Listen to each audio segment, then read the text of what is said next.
এই হচ্ছে আমাদের সম্পূর্ণ পরীক্ষা রুটিন। উপরে স্পষ্ট করে কিন্তু লেখা রয়েছে routine for 3 year LLB honours and semester 2 examination 2023-24। এখানে আমরা ডেটটা দেখতে পাচ্ছি, অর্থাৎ কোন ডেটে পরীক্ষা, সেই ডেটে কটার সময় পরীক্ষা শুরু হবে, কখন শেষ হচ্ছে সেই ইনফরমেশান, কোর্স কোড এবং সেই কোর্স কোডে কোন সিলেবাসটা রয়েছে তোমরা দেখতে পাচ্ছ। তো 9 তারিখ থেকে তোমাদের স্পেশালি পরীক্ষা শুরু হবে। 9 তারিখের পরীক্ষাটা 12টার সময় শুরু হবে, 3টার সময় শেষ হবে। এই হচ্ছে কোর্স কোড, আর এখানে লেখা রয়েছে সিলেবাসটা, ঠিক আছে। তারপরে পরবর্তী পরীক্ষা 12/8/2024 তারিখে তোমাদের টাইমটা সেম রয়েছে।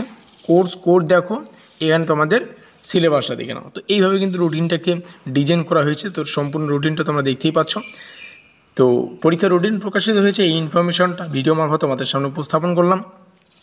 অবশ্যই ভিডিওটিকে শেয়ার করে দিও, যাতে করে প্রত্যেকটা তথ্য প্রত্যেকটা ছাত্রছাত্রী জানতে পারে। আমাদের আজকের এই স্পেশাল ভিডিওটি এই পর্যন্তই।